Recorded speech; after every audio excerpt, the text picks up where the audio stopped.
మేనత్తా చోర్ మేనల్లుడు చోర్. ప్రస్తుతం పశ్చిమ బెంగాల్ రాజకీయాల్లో ఈ నినాదం ఒక సునామీలా మారుమోగుతుంది. ఒకప్పుడు దీదీ అంటే ప్రాణమిచ్చే బెంగాల్ ప్రజలు ఇప్పుడు ఏకంగా హైకోర్టు ప్రాంగణంలోనే ఆమె ముఖం ముందే ఇలాంటి స్లోగన్ ఇస్తున్నారంటే పరిస్థితి ఎంతలా మారిపోయిందో అర్థం చేసుకోవచ్చు. అసలు పశ్చిమ బెంగాల్ మాజీ ముఖ్యమంత్రి మమతా బెనర్జీ గారు లాయర్ గౌన్ వేసుకొని కోర్టుకు ఎందుకు వెళ్లారు?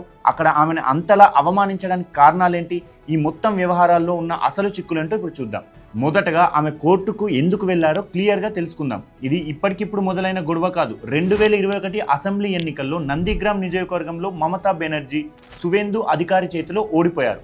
అయితే ఆ ఓటమిని ఆమె జీర్ణించుకోలేకపోయారు. కౌంటింగ్లో ఏదో మోసం జరిగిందని, తనను కావాలనే ఓడించారని ఆమె కోల్కతా హైకోర్టులో కేసు వేశారు. ఆ కేసు విచారణ కోసమే ఆమె తాజాగా కోర్టుకు హాజరయ్యారు. అయితే ఈసారి ఆమె ఒక సాదాసీదా పిటిషన్లా కాకుండా తనే స్వయంగా వాదించుకోవాలని నిర్ణయించుకున్నారు. అందుకే చట్టం చదివిన పట్టా ఉంది కాబట్టి ఆ నల్ల కోటు వేసుకుని లాయర్ అవతారం ఎత్తారు. కానీ సీన్ కట్ చేస్తే అక్కడ సీన్ రివర్స్ అయిపోయింది.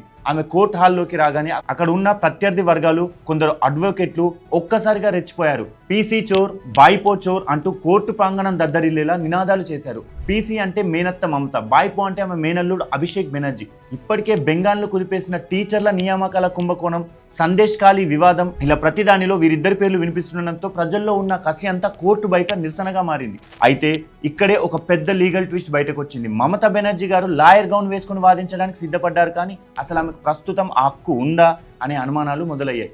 భారతదేశ చట్టాల ప్రకారం ఎవరైనా ఎల్ఎల్బి చదివిన వెంటనే అడ్వకేట్ అయిపోరు. స్టేట్ బార్ కౌన్సిల్లో పేరు నమోదు చేసుకోవాలి. ఆ తర్వాతే సర్టిఫికేట్ ఆఫ్ ప్రాక్టీస్ వస్తుంది. ఒకవేళ ఎవరైనా ముఖ్యమంత్రిగా లేదా ఏదైనా ప్రభుత్వం పదవిలో ఉంటే వారు తమ ప్రాక్టీస్ సర్టిఫికేట్ను తాత్కాలికంగా సస్పెండ్ చేసుకోవాలి. మరి మమతా బెనర్జీ అలా చేశారా?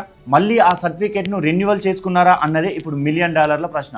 ఈ వివాదం ఎంత ముదిరిందంటే ఏకంగా భారత్ కౌన్సిల్ రంగంలోకి దిగాల్సి వచ్చింది. మమతా బెనర్జీ ఎన్రోల్మెంట్ ఎప్పుడు జరిగింది, ఆమె ప్రాక్టీస్ స్టేటస్ ఏంటి అన్న రికార్డులను కేవలం 2 రోజుల్లో తమకు పంపాలని వెస్ట్ బెంగాల్ బార్ కౌన్సిల్ ని ఆదేశించింది. గతంలో సువేందు అధికారి కేసు సమయంలో కూడా ఆమె లాయర్ గా హాజరయ్యారు కదా, అప్పుడు లేని అభ్యంతరం ఇప్పుడెందుకు అని ఆమె మద్దతుదారులు అంటున్నప్పటికీ చట్టం ముందు అందరూ సమానమే కాబట్టి ఇప్పుడు ఆ రికార్డులు బయటకు తీస్తున్నారు.